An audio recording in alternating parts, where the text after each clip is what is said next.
So even the settlements, it only happens because it's state sponsored. Yeah, that makes sense. Cheers, Simon. Sorry, just sirens are going off all over Israel right now, specifically This in Haifa, bitch is in Akka, fucking and Israel. Galilee. It's all. Can't believe this bitch is 100,000 followers. Yeah, sirens right now, right? Sorry, over to you, Mason. The sirens are blazing, yeah. Yeah, and the Japanese Nikkei futures plunge over 7%. Sorry, that just kind of popped up on my. Yeah, markets around the world are jumping up. Whoa, 7?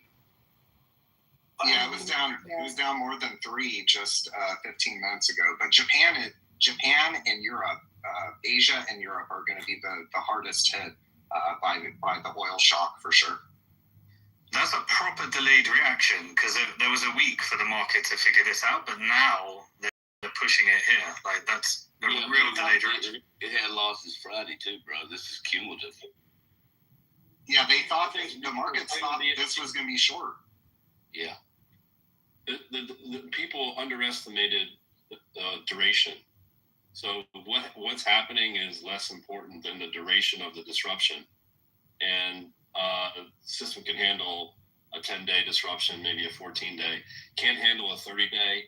And if it goes beyond that, it's really a problem with the systems. They could trap all that oil in the Persian Gulf. You know, the only pipeline out is across the Red Sea, and that's going to do 5 to 7 million barrels, assuming it doesn't get hit in the next few days. I mean, it's a target.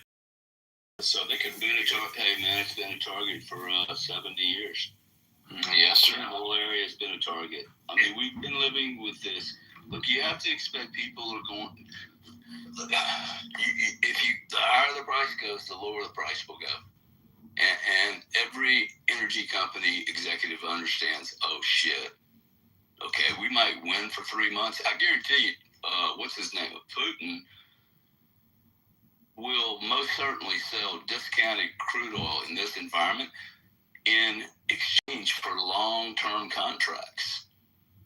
See, that's the part y'all leave out. You're like, oh, he's selling a discount. Yeah, dude, because he's buying trust. He's acquiring trust in the demand sector. We were talking before on the prior call. The backwardation is pretty extreme right now. We're about $32 between April and December. So that's like, you know, we're at what, 108. I think December is about $35 below that. So this really is just a short-term issue in terms of the price, because structurally the market will adapt, and a $110 price, $125 price can't survive because alternatives will pop up. You just can't turn it on overnight. And to the extent you need the oil now, it's a problem. And then, you know, just from a pure cost perspective, you can really damage the GCC area in terms of their ability. And this leads back into the whole financial issue around the petrodollar system and how the GCC surpluses have manifested into Western assets.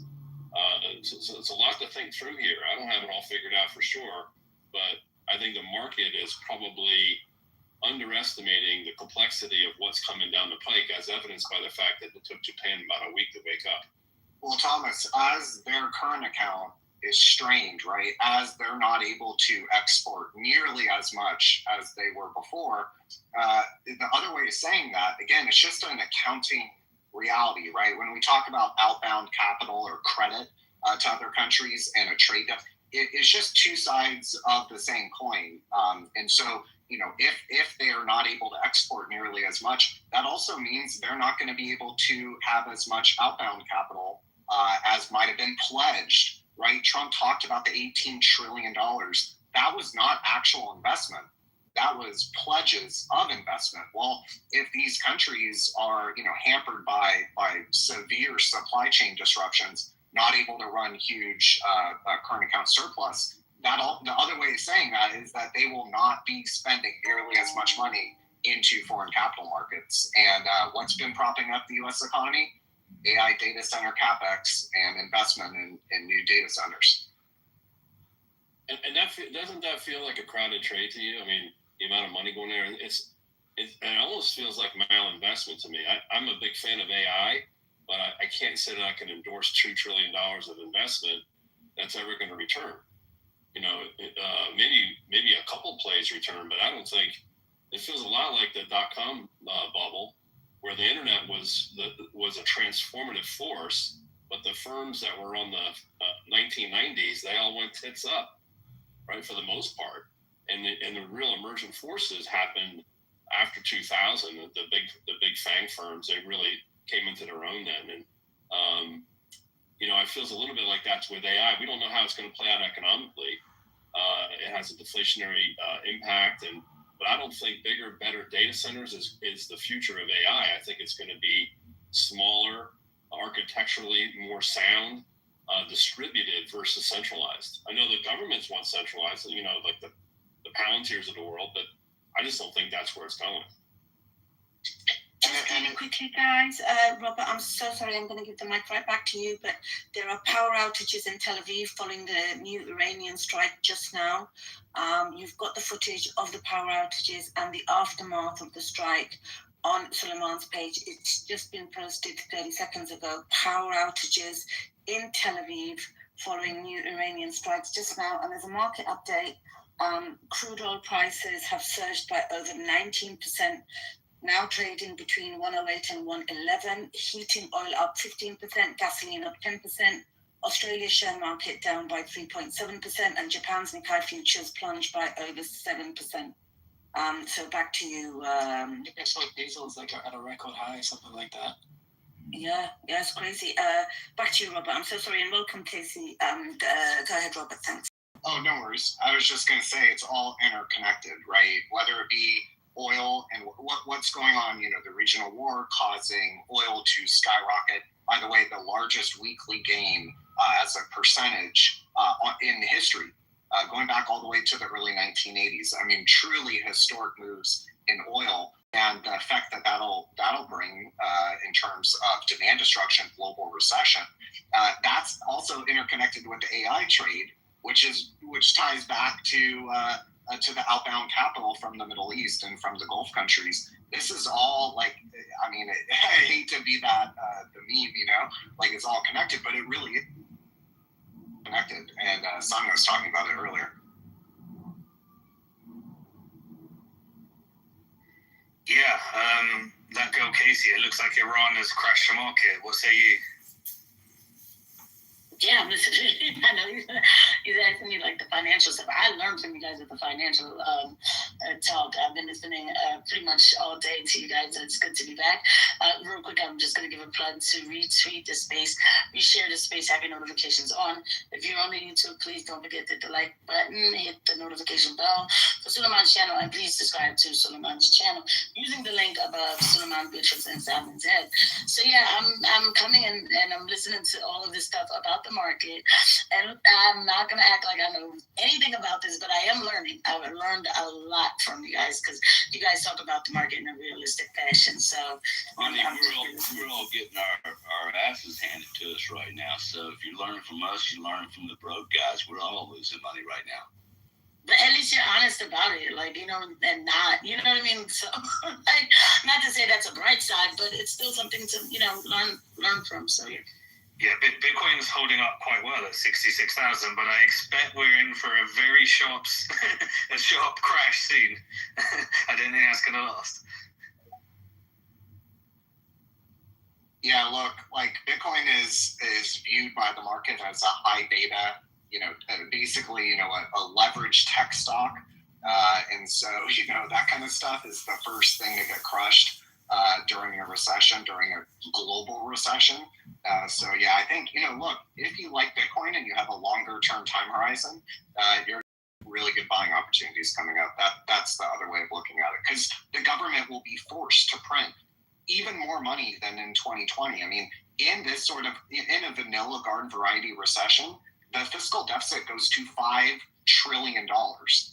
And private credit is blowing up. That's another $5 trillion. Oh, and the mortgage market is blowing up. That's another $10 trillion.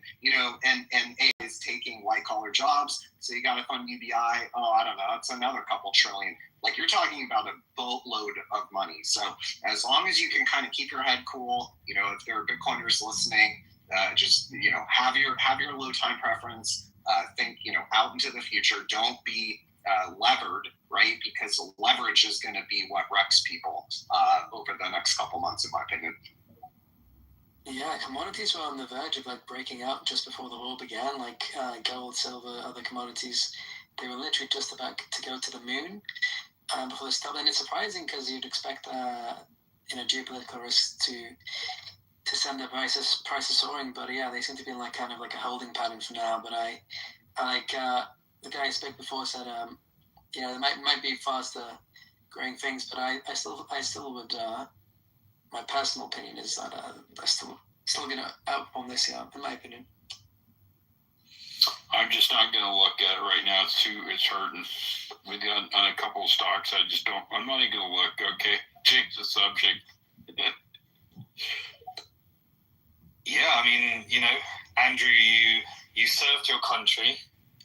I really appreciate all you shared. You lost your son. I think it's absolutely tragic, and you're to go to war. It also has a bottom line impact on your pension. But I think they're going to print their way out of it. But it's crazy, isn't it? As you come to retirement, you realise that you're reliant upon these financial institutions, for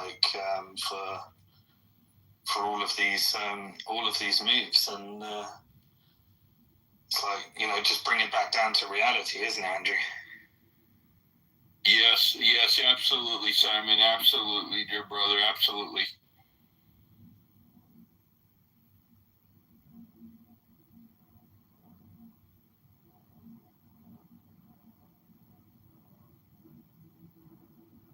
Yeah. A lot of news coming out in Israel, guys, by the way. A lot in Tel Aviv. There's been 12 explosions. The footage coming out is crazy.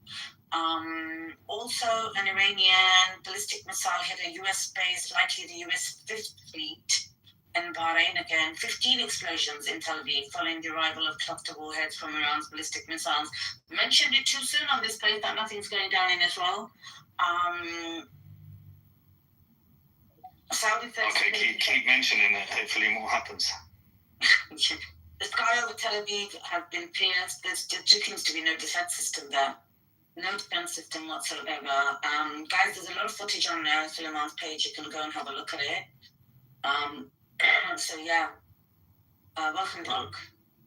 That says, Beatrice, that's fake news on television on fire. We spoke to a gentleman this morning in Israel in his car, and he said, "What are you talking about? Everything is just fine." And we're like, "What?" And he's like, "Yeah." And I'm not kidding you. It's like, what? Are you serious? So expect this delusional. So I have to keep pouring in. No, everything's fine. Was anybody in there this morning to hear that? I was there. Yeah. Oh, okay. Yeah. Remember That's that? the guy that Philemon was going mad at because he couldn't answer simple questions. Yeah, in part, yes. Well, no, there's another one of them too. It's just nonstop. But he said, and then he started getting angry. He said, "What are you telling me? I'm here. I'm living here." It's like, what are you talking about? You ain't getting hammered. No, not. It's fine. People are just living a normal life. And see, the thing is, they think we believe that. And thank God for this ban, because if we only had Fox News, we'd be going, "Oh yeah, everything's fine." As they continue dog walking us into this destruction, Yeah, it's pretty wild to watch mainstream media past couple days, and the stunning lack of coverage on actual, impacts in not just Israel, but also, our they're getting through our defenses too at bases, whether it be in Bahrain with the Fifth Fleet, another one today, right, or go down the list. So it's pretty stunning to realize that is what the average boomer voter watches. They have no idea. Exactly, and this is why people think Bahrain, what's that? They don't even, first of all, you can't find it on a map. Second of all, when you say the Fifth Fleet and our control over that entire region, so what? But what folks don't understand, I know I've repeated this 1,000 times. This is serious. The Navy cannot keep, the United States Navy cannot keep that sea lane open. They cannot keep that sea lane of communication open. And everyone's trying to look the other way. But that is a big deal. I'm seeing a major deal here. And only people that are going to speak about this, they come out like Colonel McGregor. He says he's going to say it. And he's always demonized. Anthony Aguilar is going to say it. He's demonized. Scott Ritter, he demonized him. But the very few military analysts will come out and tell the truth. They can't. They won't cross that line. They're terrified because they'll be thrown out of the club. Yeah, and it's not hating America, right? If anything, at least my motivation is a love for America, right? Yes. Deep patriotism. Yeah. You know what I mean? That part is concerning and disturbing to me. Yes, I love my country. Are you kidding me? But I love it so much, I want to tell the truth. I don't want to see another Vietnam, another Iraq, another Afghanistan. And again, when you bury your children, literally, and maybe when you bury dear great men and women, you bury them, you see this. Maybe when you see, like I've got a very dear friend of mine. He is so, it tore him up so bad psychologically. He's drinking himself to death. And, you see this and you know what? I'm going to speak up. And I'm not going to stop. That's why I'm so wired in, engaged in this. And my dear wife, she's like, what are you locked in here? And I go, wait, we got to go out. Yeah, okay, let's go take care of it. I got to stay connected because I'm driven by this, obsessed with this. Why? We are at war. We're the psychological part of this war. We're in the front lines. We're manning our positions. I'm serious. I grew up, in high school, I was watching people not much older than me, young men, come home every week in coffins by the hundreds, by the thousands, and that radicalized me. You know what I mean? And I see us repeating the same mistake now. And by the way, it's all for a foreign country that I have nothing to do with, that I frankly don't really care about. And it just makes it even worse that we are spilling blood and treasure yet again for country. Amen, brother. Thanks, Robert. I just want to, guys, welcome Ryan Dawson to the panel. Ryan, shout out to you. I stayed awake to watch your interview with Suleiman early hours of the morning in England. Phenomenal analysis, brilliant interview. If anybody hasn't seen it, go to his YouTube. It's on there. Go to Suleiman's YouTube, which is Suleiman Ahmedek. And the tweet's actually in the nest for his YouTube as well.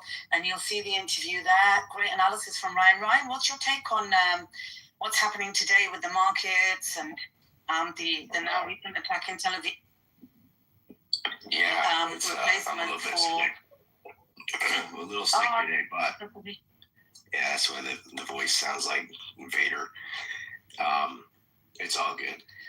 Yeah, as predicted, Haifa is getting swarmed by drones. They're getting pounded. Power outage outside Tel Aviv.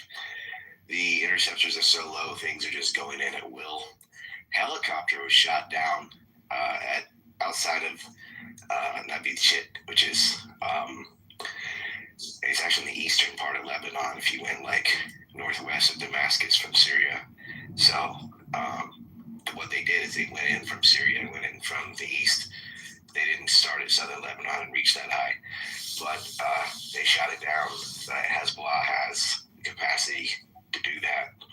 IDF soldiers were captured again. This is a different incident than yesterday, where they got 3 of them. The U.S. is 100% hiding its casualties. So is Israel. You don't have hotels full of CIA hit with no wounded, no dead. I do not believe the air defense systems hit those F-15s 3 times. Now that we have 2 more that have been tagged, it seems like the Iranian defense. Another one, they said Qatar defense systems hit one. Really, our best anti-air defense is Kuwait and Qatar. Huh? No, they're just called casualty laundering is what they're doing. It's not going well for the empire. They bombed a lot of infrastructure in Iran, made some impressive looking big fireballs, but it doesn't really move the needle battlefield-wise. They don't have an answer to these drones or missiles, and now you have these MIRVs that people call cluster bombs, but I think MIRV is more accurate. They don't have an answer. There seem to be some sort of new plasma weapon too. Iran has a perfect plan here. My only worry is how long will these victories last before the De Gaulle and the Bush come? You have 2 more carriers coming. Those things are a problem. They don't have an answer for those other than to just take it on the chin. But the ammo problems continue in the markets. I think what happened was a lot of speculators thought it's okay. In a few days, this will all be done, and they'll reopen the strait and blah blah blah. Now they're projecting months of war, and people are panicking, and so they are adapting, which means it's not good for UAE, not good for any of these Gulf states, and Bahrain continues to get destroyed. They will not be able to use that Fifth Fleet dock whatsoever.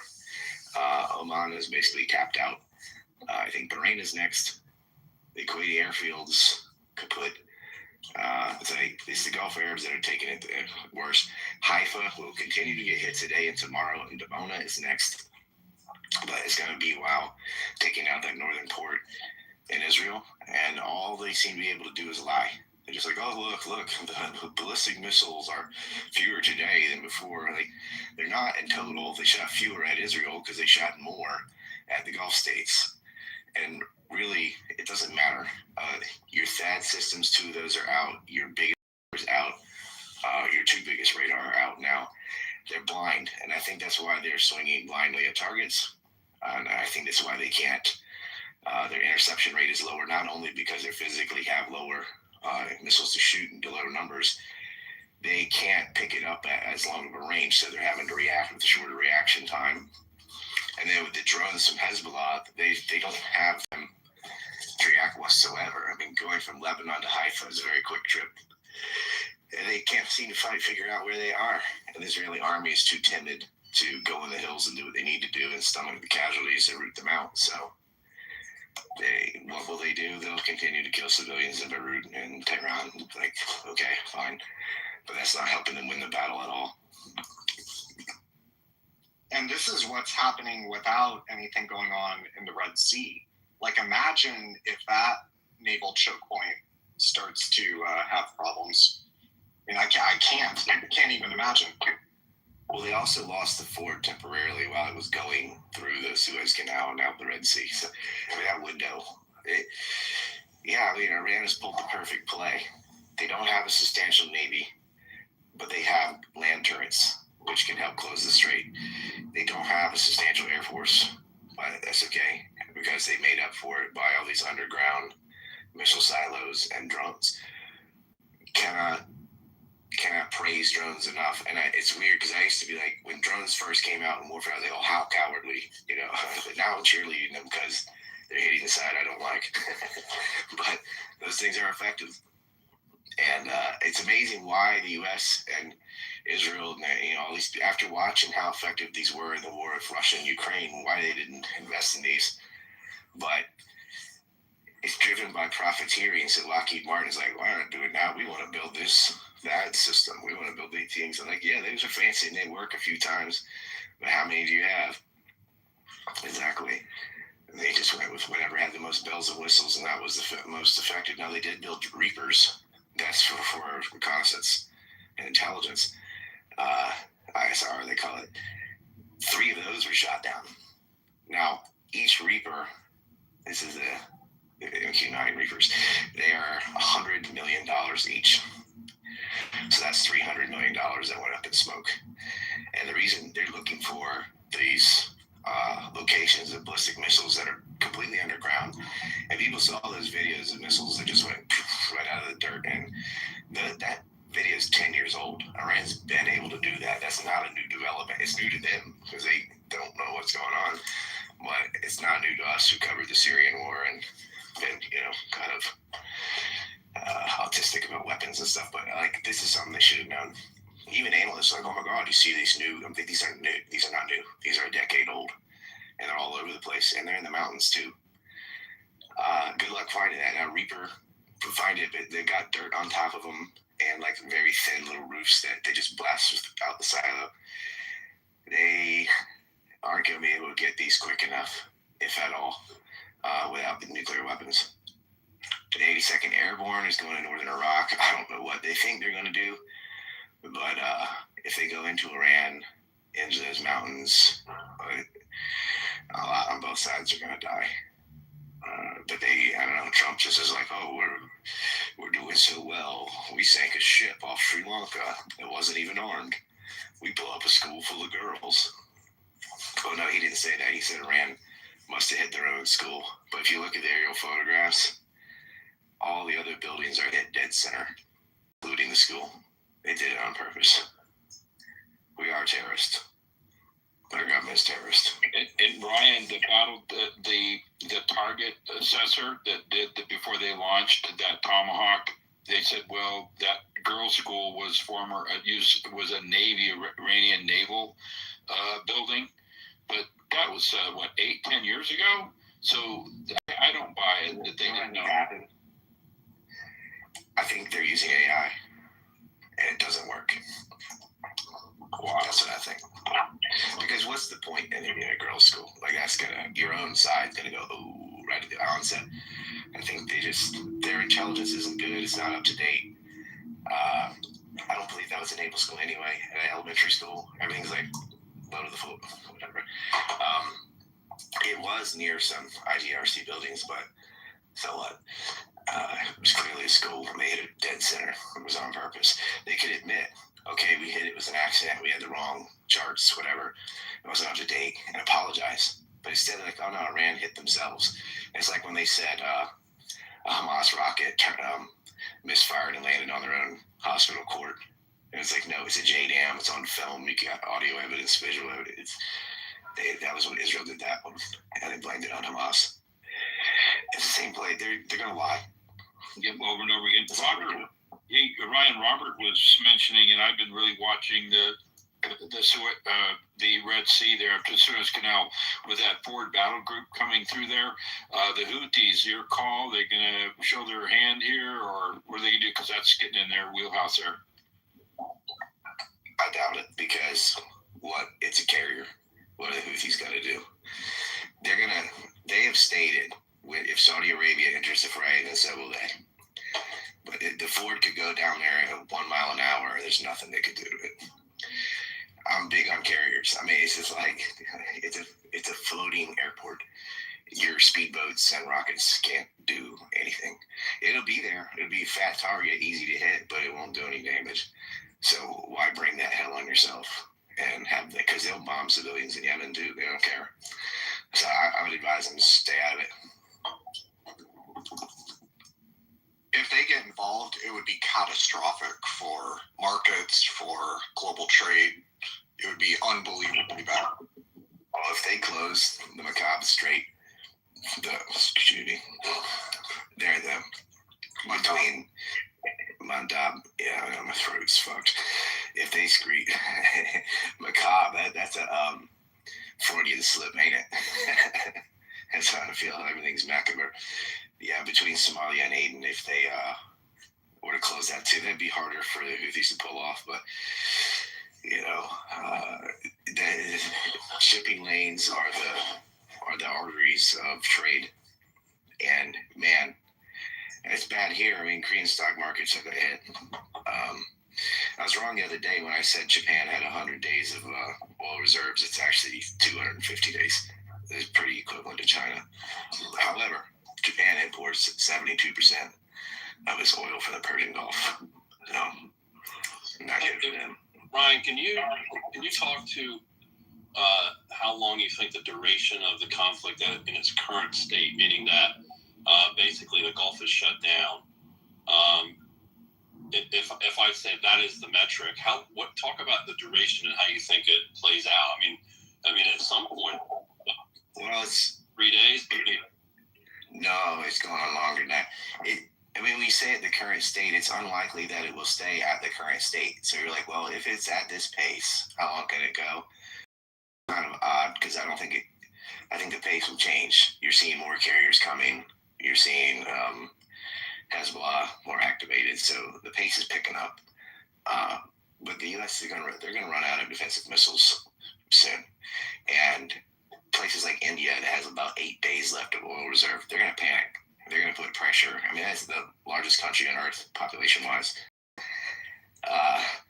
for something to give. I mean, they're allowing Chinese ships out, and Iran can be like, "Oh, we can allow this through if that's the negotiation." But no, this war can go on all summer. Like Iran has enough ammo, and so does the U.S. The U.S. doesn't have its standoff ammo. They're going to run out of that. But JDAMs, they could do that all year. Unfortunately, Israel not so much. But really, this is Israel's war that the Americans are fighting. They could go on all summer. I don't think it will, because I think the economic catastrophe is so bad that world pressure is going to end up putting an end to this. But yeah, I don't know. You're throwing darts really, I guess, because they have the capacity, both sides, to go on for months and months, but not at this pace.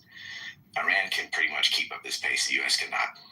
They have more ships. They have more things they're not even using. They can send in. They can start using ATACMS. They have some cards they haven't played. But Iran is pretty reliant on that eye in the sky from China, and China's like, guys, knock it off. Like, they're already pretty angry about that's why I think their ships are being allowed through. But their intelligence ships just sitting there floating around, and nobody's going to touch it. You think the U.S. is going to hit a Chinese ship? Like, if Iran was smart, false flag that, and bring China into the war. No, they can't. But China can say, look, they're not going to cut it off. They can't allow Iran to fall. So, yeah, I see this going on till June. I wish it would end sooner. I wish they'd just hurry up and burn all of Israel. But it feels like Trump this past week that used the term it's going to go 4 weeks, right? I don't think the markets, when this started 8 or 9 days ago, I don't think the market thought that. I thought they thought it would be a 5 or 6 day thing, and the Venezuela thing probably created a bad paradigm in people's minds, and I think the market reacted. And the 12-day war. They're like, oh, that was only 12 days. Yeah. So let's say 5 to 12 days, just like last time or something. And so they're all hoping, like, oh, the strait will be reopened once the war ends, and the war will be end in the end of the month or something like that. They hoped. But it just looked, everything in Iran, like, there's no significant, like, military targets that are being destroyed. The most things in Iran that have been destroyed is their own missiles when they run into buildings, and their drones when they hit Tel Aviv and Bahrain and Kuwait. Like, their whole army's there. Some boats have been sunk, whatever. They never had a significant navy anyway. The land turrets are all in place. They haven't been able to find them. They can't reopen the strait. They talked about sending escorts, but they haven't done it. If they do that, the ships will get sunk because they can't put the big boats in there. It's too shallow. And, really, Iran can destroy anything other than a carrier. Like, they can destroy a destroyer. They can. They have torpedoes and things for that. It won't be easy, but they can do it. Yeah, but also the one danger with the carrier, though, Ryan, and that one, you don't have to sink the carrier. It's just if you could take out the rudder system, remember the Bismarck, you can cripple it, and that'll just basically render it capable, as you know. So, yeah. I don't. It's not like the Bismarck. You couldn't do that. You can take out its support ships, and if it can't refuel, if they can't get food, if they can't resupply ammo, they still have the flight deck for all the electronic warfare and obviously the fighter jets and bombers. But it's not as simple as, like, I know you are correct about the Bismarck. Like, that was the German super ship. And, big waste of money, in my opinion. They should have made U-boats, more U-boats. U-boats are the most effective thing they had. U-boats, bro. But, yeah. They sank so many merchant marine ships. They're all over where I used to live in Hatteras Island. You can find the debris from things the U-boats destroyed, graveyard of the Atlantic. Ryan, why do the carriers can't be taken? Like, you couldn't. Isn't it possible for a drone to hit the catapult system and keep the ship doesn't sink, but becomes inoperable as a flight deck. Good luck reaching it. They're out of range. I mean, it's you can try and get there with a Purgeon lawnmower. It's just gonna get whacked with a rail gun. Like, it's. I guess if they were all asleep or something, you could do it, but it's just not realistic. Fair enough. The only real thing we have is submarines. That's the ultimate, honestly. I mean, we talk about that. I agree. The subs and mini subs too.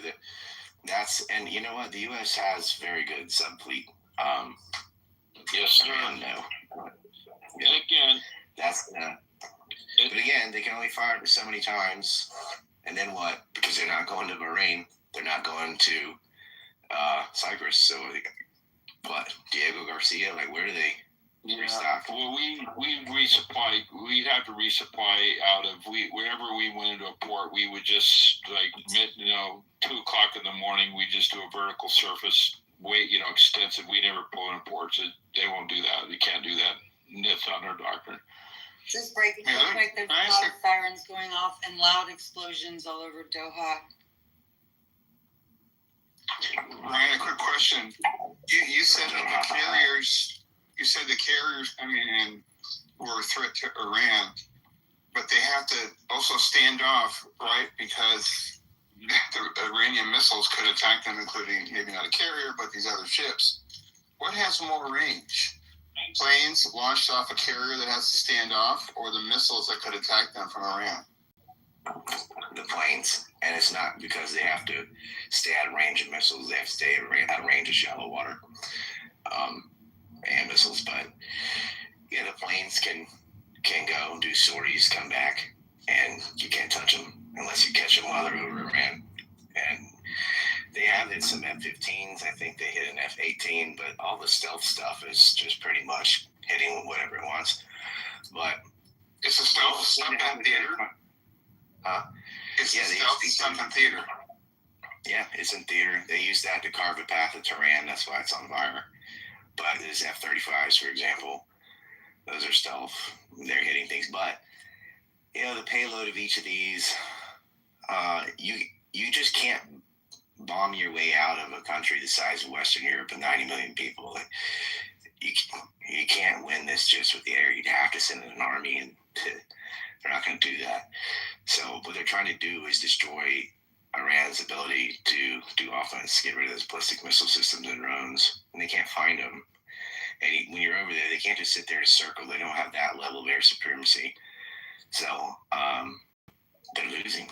Then casualty-wise, they've killed more people, but it's mostly civilians.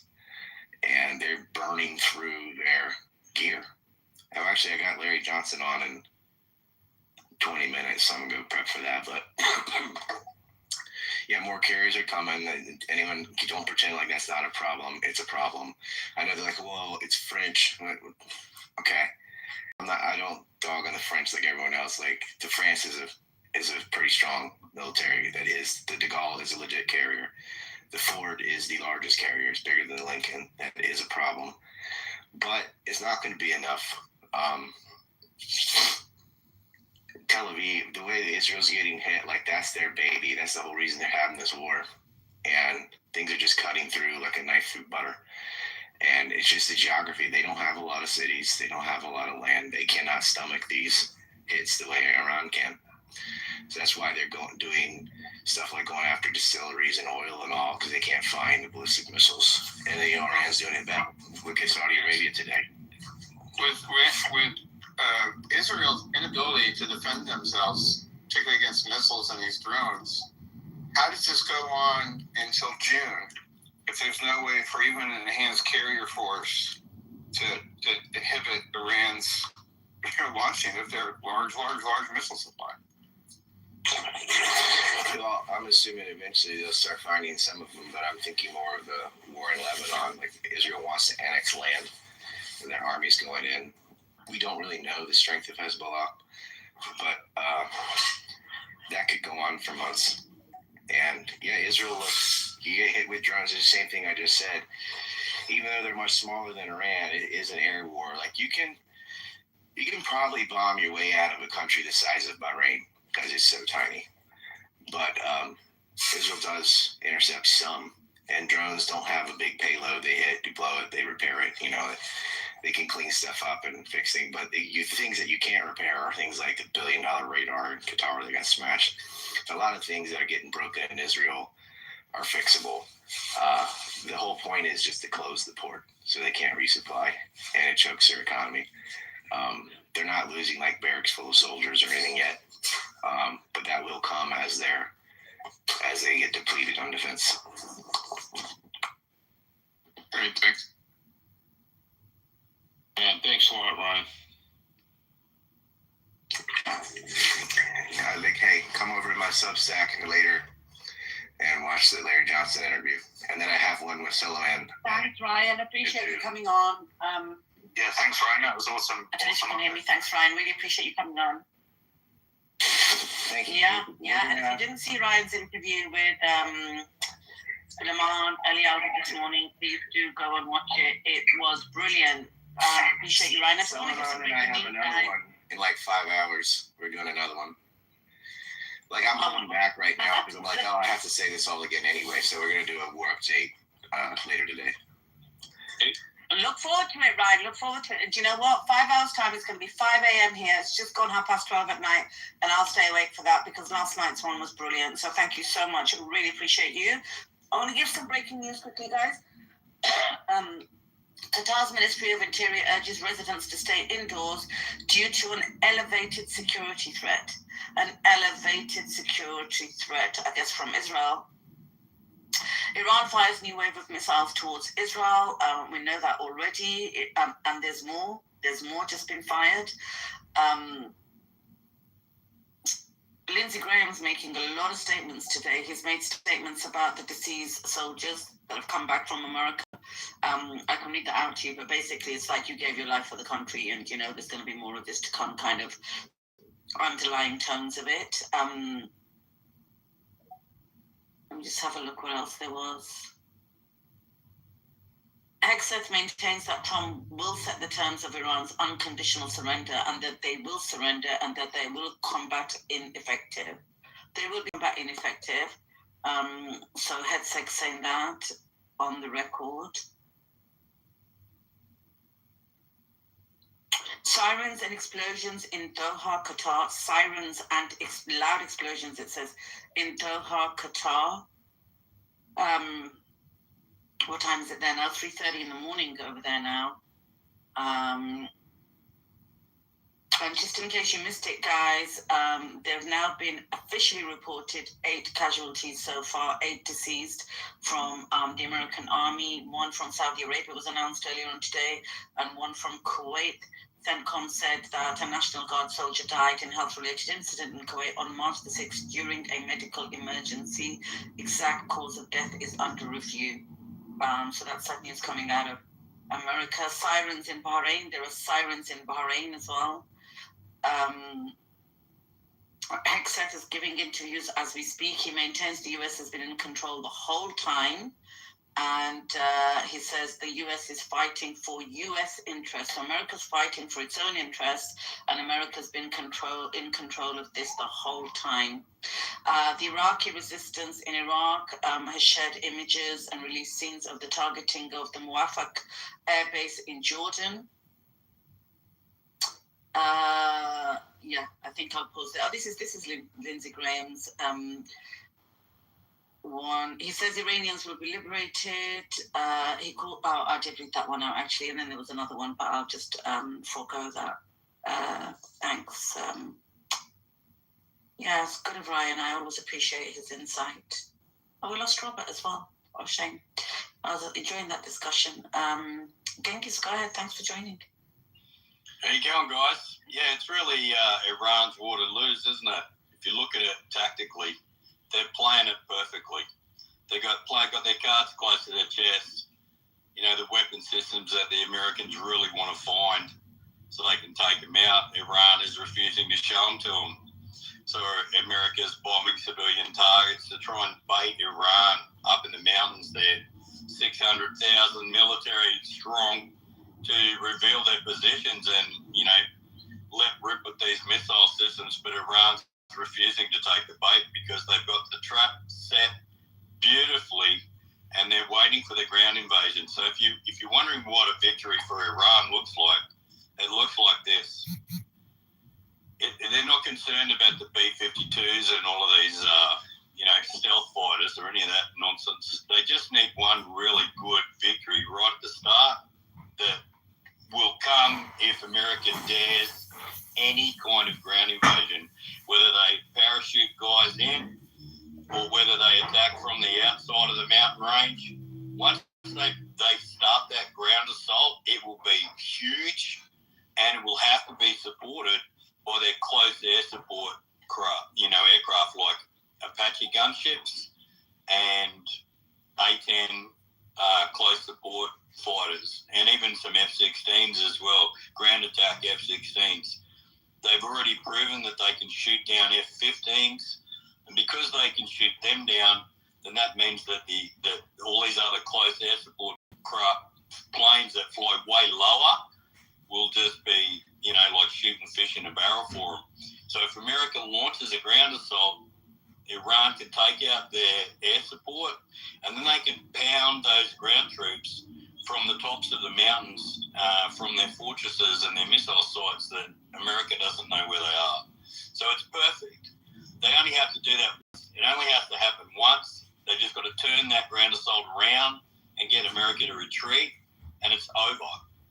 America will not be able to come back again. They won't have the stomach. The American people won't have the stomach to see them go back in and try it again. And then where are we at?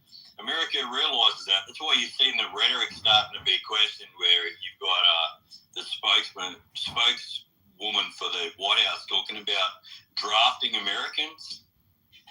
We're not ruling out the draft. Why would they possibly need to talk about the draft of American citizens? Because the ground troops in the American military are starting to question it themselves. Like, well, what if we get our ass handed to us trying to get in there? Who can we get as backups? You're also hearing them talk about the nuclear option. They're talking about the nuclear option because they've done the groundwork themselves. They've looked at it on the map and gone, there's a huge chance if we try to assault, into those mountains, that we'll be defeated. If we try and launch an air assault, an airborne, the moment you fly paratroopers into the center of that country, you immediately need to support them with Apaches and A-10s. And as soon as they get into that fishbowl, it's over. So I think, I have no emotional connection to an outcome in it. I'm just looking at it purely as from a strategic viewpoint as a retired military guy. And as far as I can see, Israel is just, they're playing their cards. They're playing the game wonderfully, and America is kind of, along with Israel, scratching their heads going, what can we do here? If you look at it from the outside, it looks like they bombed that school deliberately.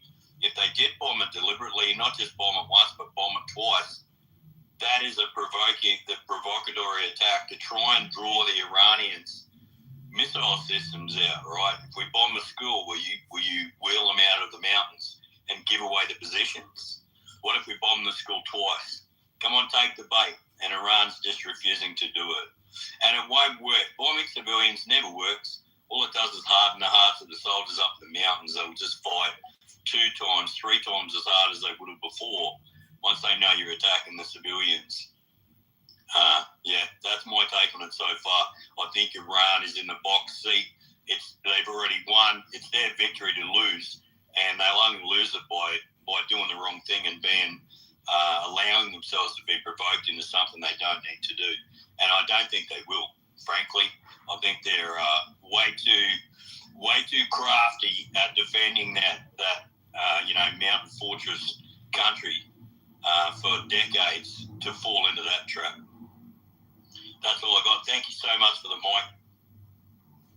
Thanks, Angus. I appreciate it. So Japan's Nikkei 225 has lost over 350 billion, not million, billion in market value so far just today. There's absolute chaos in Israel. A mayor and his deputy were shot by a gunman inside a restaurant in northern Israel. It's literally falling apart. The new leader of the IRGC. Falling apart, yeah. Japan's markets. It is, isn't it? Yeah. Japan's markets lost 350 billion so far. Oh my God! Please tell me, Adam, you did that deliberately. Yeah. Oh my God! I'm really beginning to think we've got like literally a divide in this space. Gender divide, gender apartheid.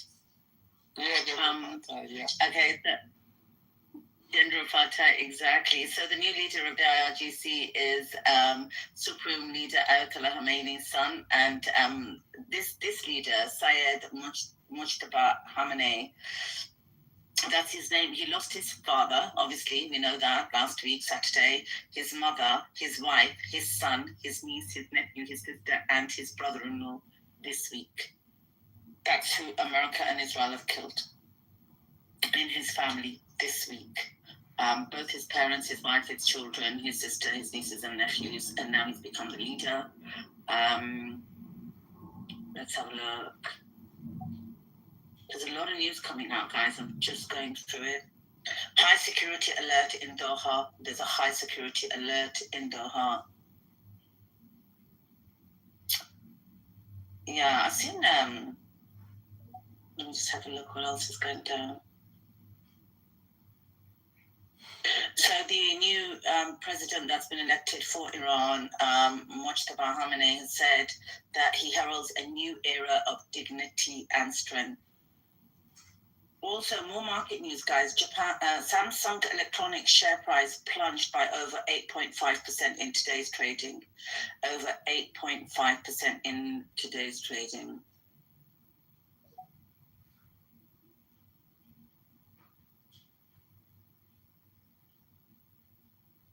Exet says that the president hasn't ruled out boots on the ground to avoid alerting the enemy to the US limitations. So boots on the ground is an option, I guess. I don't know how they're going to do it. I don't think they're going to be able to send any Americans there. And internal sources have confirmed that the US military plans to deploy soldiers to Iran at some point, though the scope is unclear. Interesting.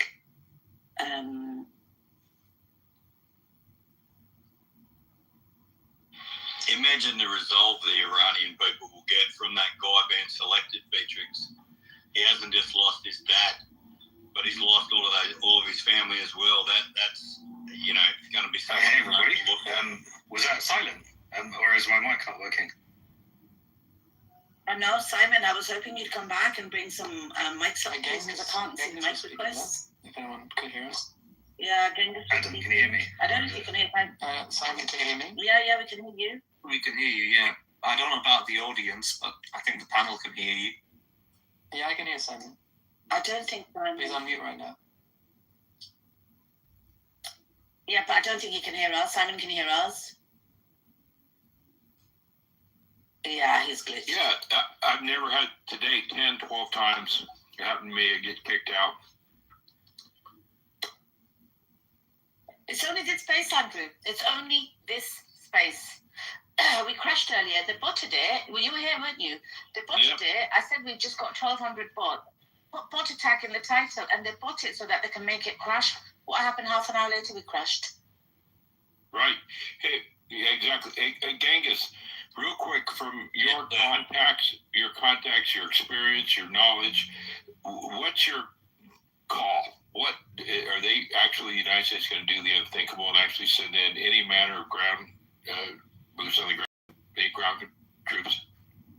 No, I can only re-emphasize what I said before. They cannot do it with those missile systems in place. They're going to get pounded unless they can draw them out.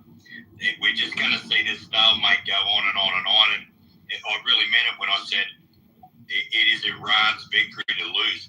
They've already won. As long as they just sit there and grind America down and grind Israel down and keep flying out those really cheap drones, that it's only going to end one way, and it's going to end with them winning. Or they nuke them. But even then, they still win because they'll fire. There will be retaliatory strikes from them and other countries that support them if Israel or America nukes them. But yeah, I can't. There's no way you can do it, Andrew. You can't get paratroopers in there. You can't go into the mountains with heavy. You're going to need hundreds of thousands of troops to do it, and those hundreds of thousands of troops will need close air support, and that close air support aircraft will be shot from the sky like nothing. Like once you start bringing down, multi-million-dollar A-10s, but more importantly, Apache gunships. Once they start bringing them down, you'll see America will slow down real fast if they can shoot them down, and I've got no doubt they can. Then once you bring them down, then air superiority disappears. Yeah, I agree. Then it's just a battle of small arms, and who's in the prepared position, who's got the high ground, who's got the positions of strength, and the bunkers already done. Iran has. They've been waiting for decades. There's no way you can possibly win. What America's trying to bait out of them is they're trying to bait out those locations so they can fly their stealth planes in and drop those Moab bombs, the ones that really dig down, but you know what? They're super expensive bombs, and you can't drop them anywhere. You've got to find the exact locations of where the missile systems are, and Iran is just too smart. They're not going to get baited out with bombing the civilian population. That's provocatory. It's not serving any purpose whatsoever to fly into the middle of Iran and just start randomly bombing schools and whatever else they're hitting. It's to try and bait those missile systems out so they can take them out. And I just can't see it. And from, what Beatrice just said about the guy that's replacing the Ayatollah, his son, that, once the Iranians hear that guy is the man that's taken the place of his father, that is going to just stiffen their spine so much, because he'll be a guy that they will look at and go, he is, he's not some elitist that isn't suffering. He's shared our pain. He's lost family members. He's going to stand there and lead us now. That's exactly the type of war leader that you need. Maybe they even look at him in an even more, they have even more faith in him than they did in his father, because of the people he's lost already. They didn't. If they tried to break the back of the Iranian people by taking out his dad, my goodness, they made a serious mistake. But I agree. To conclude, I don't see a ground that they will not invade with ground troops unless they can take out those missiles, and Iran is too smart to give them to them. Plus, there's no amphibious surge. I see none of our amphibious forces coming in to set the beachhead, the Marines and all that I've seen from my knowledge of it. But hey, let me ask you a question. Do you know why would they have the 82nd Airborne mobilizer, unless I've heard misinformation? Yeah, I think they're just bluffing. I think, I don't know whether you heard me last time I came on, but I said, it was about deception, and that better than anyone as a submariner. It's all about deception. It's about, the generals. If you're weak, you try and appear as if you're strong, and if you're strong and you're in a position of strength, you try and appear as if you're weak, and you've got both sides doing exactly that.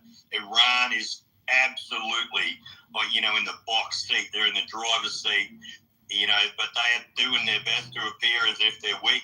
They're not firing away all their best missile systems. They're just sitting there playing possum, because they're trying to bait the Americans into a ground invasion. And if the Americans know that, and they can see the entire world looking at it and going, what's going on? How come you aren't invading like you did in Iraq? What's happening? How come you're not taking out all these missile systems like you did in Iraq?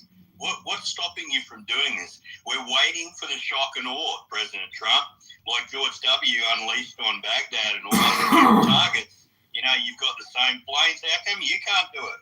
Why aren't you guys going in there? They know that the world's looking at them going, what's America afraid of right now? Why isn't this place being reduced to rubble? What are they so scared of? So you then have Trump going, well, we can't have that. We've got to appear as if we're as if we're strong. So let's pull out the 101st Airborne and let's act and, let's just talk a big game and pretend that we can literally fly 100,000 paratroopers into the center of Iran and just, get them to jump out the back of planes that'll only be a few thousand feet in the air. As if, if you can take out an F-15, imagine what they can do to those craft that the C-130s and everything else that the paratroopers jump out of. My goodness, they're just going to be coming down like shooting ducks on a lake. It's so easy for them to take them out. And what else do they got? They're going to jump them out the back of Chinook helicopters. Same thing. Any aircraft that you jump paratroopers out, like in big numbers. I'm not talking about halo jumps. Some of you would have seen in movies where the special forces guys get up super high above the clouds and they jump out. They jump out with oxygen and they do what's called high altitude, low opening jumps. It's something that they do. They free fall most of the entire way down. They use oxygen, but it's only for getting in really small elite groups of guys.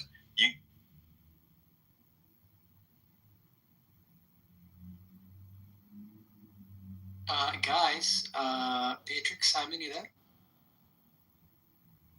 Yes. I'm here, yeah. It looked like you got kicked. To me, it looked like everyone went to listener. I'm the only speaker on my screen, so. Yeah, we're being attacked, people. So if everyone can reshare this space and like and comment, the engagement helps. Okay, I'll try and find him again. That was Genghis, right? Genghis, you got booted out. It wasn't us. If you want to put your hand up and continue, then I'll let you back up. Oh, there he is. I got punted. Sorry.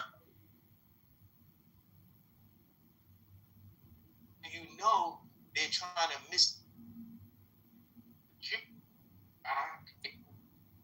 What's reality?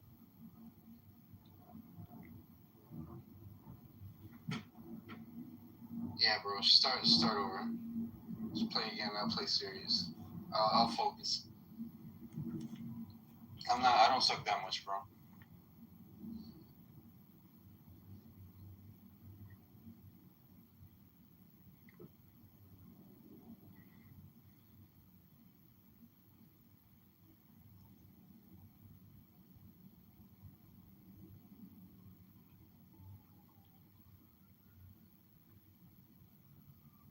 Hey, what did you do?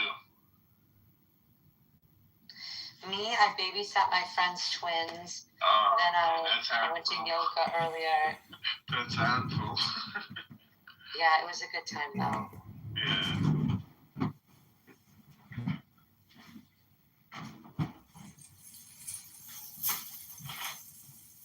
Do you think much that we're gonna last a day? Maybe a couple days, but nothing more than that. I think he's dead though. Yeah, me too. I don't think they're gonna show him ever, and he's gonna be like 12th, Shiite prophet that. I'm worried that they're gonna.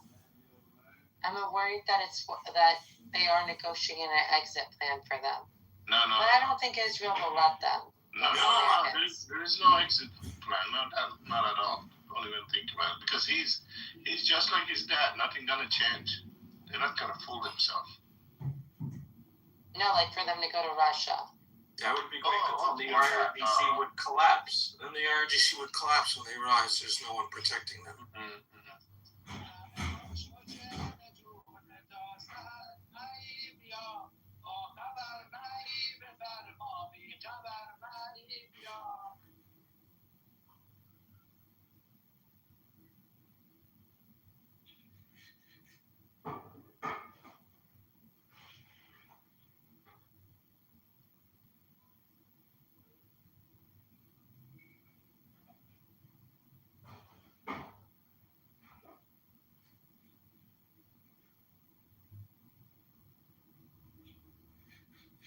Kettlebell, sorry.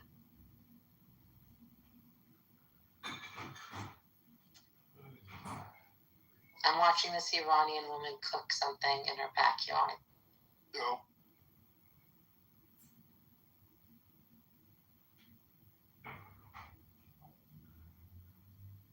I'm doing around the world to stabilize my core. That's so much more productive than what I'm doing. I'm watching food. You're burning calories from food. There's a difference. Wow, this looks so yummy. The Seitan pie.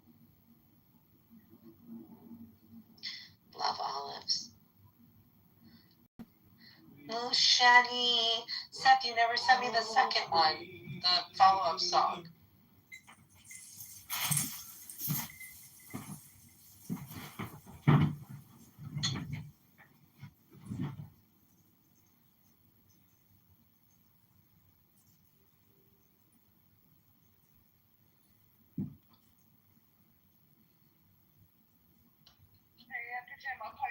Okay. Wait.